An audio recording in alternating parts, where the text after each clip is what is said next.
Cabinet मंत्री विपुल गोयल ने नए हेलीकॉप्टर को लेकर के जानकारी दी और साथ ही उन्होंने कांग्रेस पर भी जमकर निशाना साधा। हरियाणा न्यूज के साथ खास बातचीत में उन्होंने क्या कुछ कहा वो आपको सुनवाते हैं। हरियाणा सरकार ने नया हेलीकॉप्टर खरीदा है और किस हिसाब से ये पूरी प्रक्रिया रही है, क्या वजह पड़ी है कि हरियाणा सरकार को नया हेलीकॉप्टर की जरूरत पड़ी, इसी पर चर्चा करने के लिए मेरे साथ कैबिनेट मिनिस्टर विपुल गोयल साहब मौजूद हैं। सर, सबसे पहली चीज़ तो आज नया हेलीकॉप्टर हरियाणा सरकार की तरफ से खरीदा गया है। आपने भी उस हेलीकॉप्टर का आज सफ़र किया है, किस प्रकार से ये सफ़र रहा और सबसे पहले हरियाणा सरकार को नए हेलीकॉप्टर की ज़रूरत क्यों पड़ी? सर देखिए, जो पुराना हेलीकॉप्टर था 15 साल पुराना हो गया था और डिपार्टमेंट की रेगुलर रिकमेंडेशन थी पिछले 1 साल से कि हेलीकॉप्टर को बदलना चाहिए।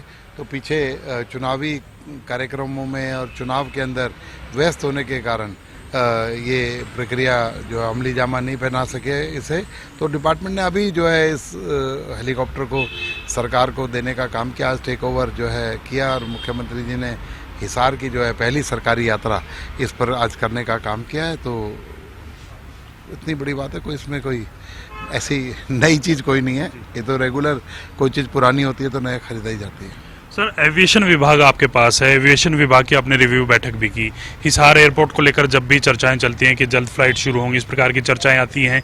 अंबाला एयरपोर्ट की भी बात की जाए तो क्या लगता है दोनों एयरपोर्टों पर कब तक फ्लाइट जो है वो टेक ऑफ लैंड करने शुरू हो जाएंगी? सर, मुझे लगता है कि अगले 2 महीने के अंदर, चाहे हिसार एयरपोर्ट हो चाहे अंबाला एयरपोर्ट हो, सारी जो लाइसेंसेज और जितने भी जो चीज़ें थी उनको पूरा करने का काम चल रहा है। और कुछ इक्विपमेंट्स की ज़रूरत थी उनको भी लगाने का काम कर रहा है। तो मैं समझता हूँ कि आने वाले लगभग 2 महीने के अंदर हम लोग हिसार और अंबाला एयरपोर्ट दोनों को चालू कर सकें। इसके साथ साथ सर, रेवेन्यू डिपार्टमेंट का भी एक बड़ा फैसला है। कलेक्टरेट को लेकर फैसला, तमाम जो डीसीज हैं उनको निर्देश जारी कर दिए। किस प्रकार से ये फैसला लिया गया है? कलेक्टरेट किस प्रकार से अब लागू होंगे, कब से लागू होंगे?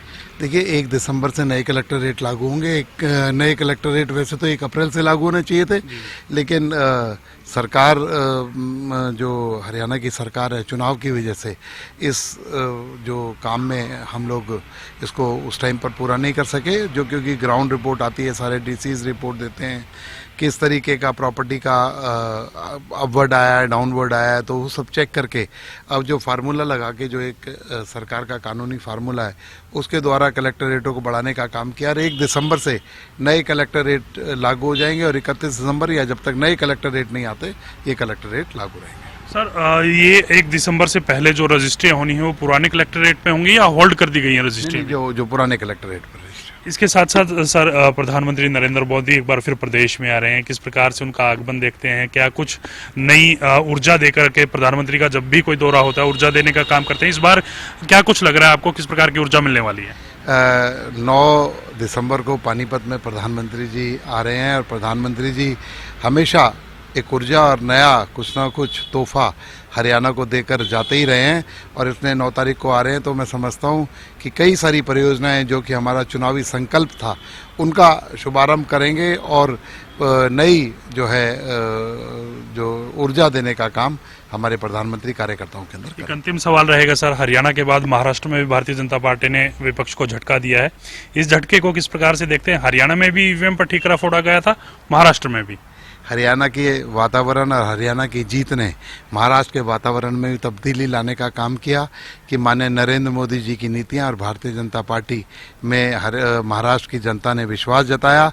मैं महाराष्ट्र की जनता का कोटि कोटि नमन करता हूं, धन्यवाद करता हूं कि उन्होंने क्लियर मैंडेट देकर बता दिया कि हमें किसकी सरकार, किसकी नीतियां पसंद हैं। मैं समझता हूं कि जो ये कांग्रेसी विपक्षी लोग हैं, कहते हैं ना खिसियानी बिल्ली खम्बा नोचे, जब कुछ नहीं है झारखंड में सरकार बन गई तो इनकी उपलब्धि थी। अगर महाराष्ट्र में सरकार नहीं बनी तो इनकी उपलब्धि नहीं थी। हरियाणा के अंदर सरकार नहीं बनी, आत्म मंथन, आत्म विश्लेषण नहीं करेंगे कि क्या गलतियां आ रही, क्या क्या काम किया, किस तरीके के 1 महीने में आचरण में बदलाव हो गया, सरकार को बना हुआ समझ के लोगों को बांटने का काम करा, लोगों से झूठ बोलने का काम करा, लोगों को धमकाने का काम करा। इसका जो है आत्मचिंतन कांग्रेस पार्टी के लोगों को करना चाहिए। ये ईवीएम के लिए पूरी कई सौ पेज की रिपोर्ट चुनाव आयुक्त ने भी इन्हें दी थी कि किस किस तरीके की प्रक्रिया है और इनका अब लोग भी हंसने लगे, मजाक उड़ाने लगे इनके जुमलों पर कि ये किस तरीके से अपनी हार को और उसकी प्रक्रिया के अंदर, उसकी प्रतिक्रिया के अंदर कि आत्म मंथन करें, हम कोई चुनावी रणनीति बनाए, वो छोड़कर सिर्फ ईवीएम पर ठीकरा फोड़ने का काम करते हैं।